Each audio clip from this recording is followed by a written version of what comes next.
Hello, my name is Eric from PYROBOM, and today we're going to review the PYROBOM 12Q firing system. More specifically, we're going to look at the PB12s firing system. It's a 12Q system, runs on batteries, it's a wireless system, and you can order these online at our website. And we just wanted to review it to give you some tips about our firing system, hopefully some instruction as well to give you a guide.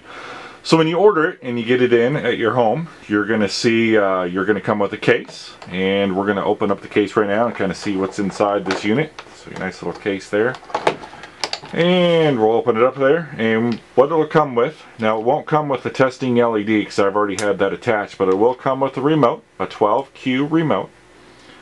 And it will come with a battery, which is real nice, an A23 battery, which we include, so save you the convenience now if I have to run out and try to find one of these special batteries. They're pretty common. You can find them. I've seen them before, like at AutoZone or different places around, but we just make it convenient. So we include one for you, and this is used on the remote. So we'll slide that out of the way.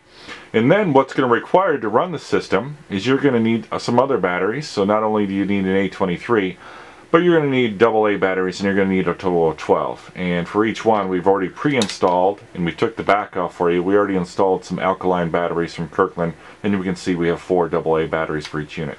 So let's go ahead and slide some of the items we don't need for the demonstration out. We'll slide the case and Qs 9 through 12 out of the way. And what we're going to demonstrate is 2 modules, and we're going to show you some features of the remote as well. So what we can do is kick the thing on. Like I said, we already installed the batteries for you, so we'll install, we'll turn on unit module number 1 and module number 2. And again, the LED doesn't come with it, but we installed it already. And what's unique about these LEDs is that they actually have opposite polarity. So the red actually goes on the black of the speaker terminal, and they go obviously vertical.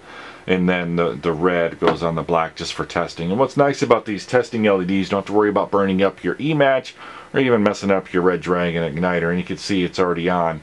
And you might be wondering, what in the world, why is the LED on already? Well, the reason why it's on is because there's actually a little bit of current going through the unit already, and what that means is called continuity.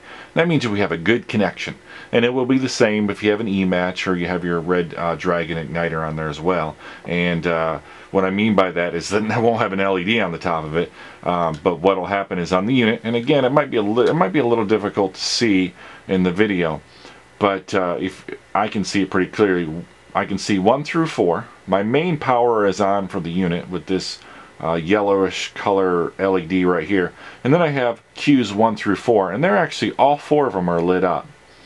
But what's unique about number 1 is it's much brighter, and that means that I have something connected to it and I have good continuity. So I'm going to see a bright red LED on on each Q, or in this case Q number 1, and the other ones are just a little bit more dim.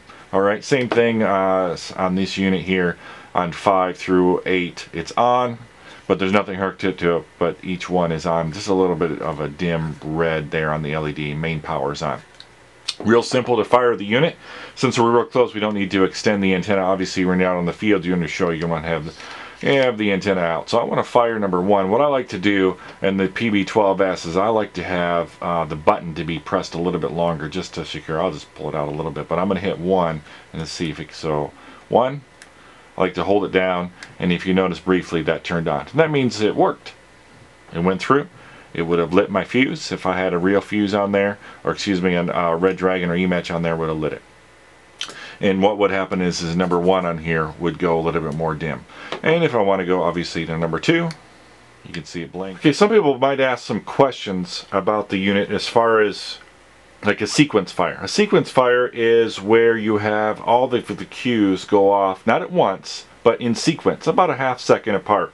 And the areas are already pre-programmed in here, so you can't actually change the timing from Q1 to Q2, 3, 4, and so on. It's all, they all go off, and they go off on sequence. So maybe something for a grand finale or even a false finale, whatever, something like that. So in this particular case, what we do is we use the remote to do a sequence fire, but we use a combination of 2 buttons. In this case, to do a sequence, I press 11 and 12 simultaneously. I don't know if you can see the LED. Let me get that so I can press the button here, and I'll press 11 and 12, and they went through the sequence there and went through pretty quickly. Another thing about this, it actually do what's called all fire, and this would be good for obviously for a grand finale, or maybe you have a sequence of like mines going off that you're spread out over the field, which is a pretty cool effect if you're familiar with mines. In that case, I'm going to press, if I want to do all fire, all 12 cues at once, I'm going to press 2 and 12 at the same time. And if you notice on the unit, all of them went off. Obviously, for demonstration purpose, I don't have 9 through 12 hooked up. Okay? Some other questions that people have is, what is the range of this thing? The range, in other words, what is the distance from the remote to my modules? I would recommend in this particular unit about 300 feet. You could probably go a little bit farther than I'm pretty confident of that, but make sure you run some tests as far as that, maybe with some testing LEDs, and just walk the field and say, okay, is there any obstruction in your way? You know, who knows, maybe you have something in the way, a board or a rack or something that might be obstructing the view. So you want to have a pretty good clear, you know, make sure you have a pretty good test. Make sure you get that antenna extended as well, obviously on the remote as well. So there's your range on that. What I also would recommend as far as how many cues, how many igniters can I hook up per cue? On this unit, I would recommend just only one. So 12 doesn't seem like that much, but you can do a lot with 12 cues, especially for a nice beginner system. So like we have here, just one per cue. Some people talk about parallel and serials hooking up. If you want to experiment with those, you can on your own, but for this unit, I only recommend just one igniter, okay, on that guy. Some things also as far as storage goes, you want to obviously put it back in the case. Obviously, probably the most obvious one is remove the batteries, because if you don't use it for a year or even 2 years, maybe you take a year off and you're like, oh dear, you know, I have corrosion on my battery. So make sure you just remove those out and just put those in a nice storage or something, or take your AA out and use them for one of your kids' toys or something like that. So make sure you take the batteries out. And of course on these units as well, there is a back on those, just to save confusion on that. There is a nice little back that slides in on this guy. So nice little contained unit, and we can obviously shut it off and on. Pretty convenient there. Nice little back. Okay, so there's each little module. So again, the PB12s with 3 modules. Okay, 1 through 12. Let me see if there's anything else. Oh yeah, you want to think about maybe protecting these on the field. And one of the things I like to do is I like to wrap these things. I get like some nice sandwich bags and covering up. The reason why I do that is because I had some maybe you do cremoras, or if you do some cakes, there's a lot of debris that comes out. You know, they call it fallout. You know, you want to protect this, and you can put it in a sandwich bag. And the reason I like the sandwich bag too, because they're clear, you can see through them. That's a personal preference. I did that sandwich bags, and they work great for protecting it. Only thing is right, you're a little bit worried if you got some fallout and you got some debris falling on there, it might melt the plastic or something. So just kind of keep that in mind.